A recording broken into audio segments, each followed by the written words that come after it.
নমস্কার বন্ধুরা, আমি সুমি। আপনারা দেখছেন সুমির রান্নাঘর। আজও চলে এলাম নতুন একটি রেসিপির সাথে।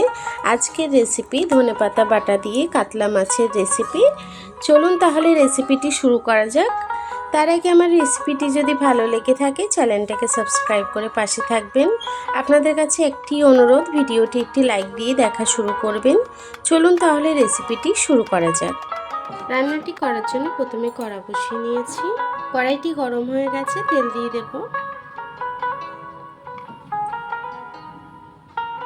তেলটি গরম হয়ে গেছে, কাতলা মাছটি ভেজে নেব। আগে থেকে মাছটি নুন রেখেছি।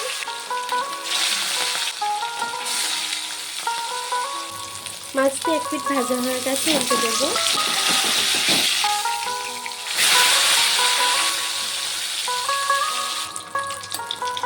মাছটা ভাজা হয়ে গেছে, তুলে নেব।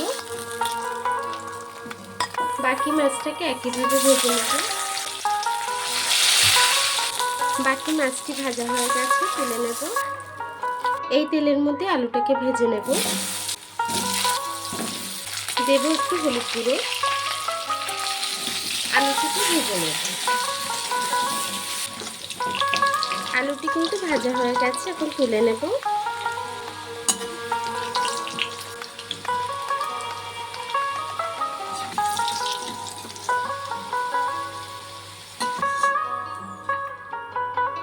এই তেলের মধ্যে দিয়ে দেবো একটু কালো জিরে ফোড়ন। ফোড়নটাকে একটু নেড়ে ছেড়ে নিলাম। এখন দিয়ে দেবো মশলা। মশলার মধ্যে পেঁয়াজ, আদা, রসুন, জিরে আর ধনেপাতা দিয়ে বেটে নিয়েছি। মশলাটিকে দিয়ে দিলাম। মশলাটিকে দিয়ে কিছুক্ষণ রান্না করে নেব। নুন হলুদটাকে এখন দিয়ে দেব। তার আগে সামান্য একটু জল দিয়ে দেব। দেব হলুদ গুঁড়ো 1.5 চা চামচ। দেব স্বাদ মতো নুন। মশলাটির মধ্যে দিয়ে দেব কাঁঠালের দানা। কাঁঠালের দানাটাকে দিয়ে কিছুক্ষণ রান্না করে নেব। আমি একটু নেড়ে ছেড়ে দিয়েছি, এখন ঢেকে কিছুক্ষণ রান্না করব। আমার বলতে খেয়াল ছিল না, মশলার মধ্যে কিন্তু আমি কাঁচা লঙ্কাও দিয়ে দিয়েছি। যতটা ঝাল প্রয়োজন সে অনুযায়ী কাঁচা লঙ্কাটা অ্যাড করবেন। আমি কিছুক্ষণ কাঁঠালের দানাটি রান্না করে নিয়েছি। এখন ভেজে রাখা আলুটি দিয়ে দেব। আলুটিকে দিয়ে মশলার সাথে আরও কিছুক্ষণ রান্না করে নেব। আলুটাকে কিছুক্ষণ রান্না করে নিয়েছি, এখন আমি জল দিয়ে দেব।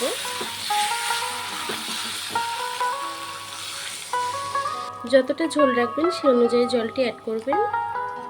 জলটাকে দিয়ে একটু নেড়ে ছেড়ে দেব। জলটাকে দিয়ে একটু নেড়ে ছেড়ে দিলাম। এখন তরকারিটিকে রান্না করে নেব। তরকারির ঝোলটা ফুটে গেছে, একটু নেড়ে ছেড়ে দেব।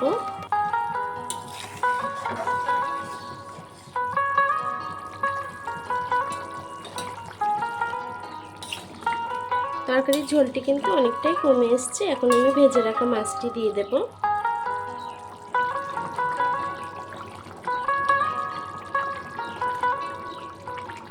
মাছটাকে দিয়ে মাছগুলোকে একটু ঝোলের তলায় ডিপ করে দেব। এতে তেল মশলাটা খুব ভালোভাবে মাছের মধ্যে চলে যাবে, খেতেও ভালো লাগবে।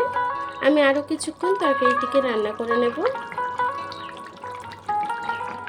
গ্যাসটিকে লো ফ্লেমে করে তরকারিটিকে রান্না করে নেব। দেখুন বন্ধুরা, আমার তরকারিটি কিন্তু হয়ে গেছে। ঝোলটা অনেকটাই টেনে এসছে। এখন আমি গ্যাসটিকে বন্ধ করে দেব। তরকারিটিকে এখন নামিয়ে নেব।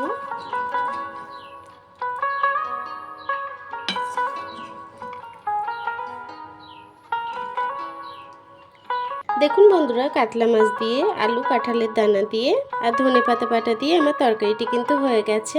আমার এই সিম্পল রেসিপিটি কেমন হয়েছে কমেন্ট বক্সে জানাতে ভুলবেন না। আর এতক্ষণ ধরে আমার ভিডিওটি দেখার জন্য আপনাদেরকে অসংখ্য ধন্যবাদ।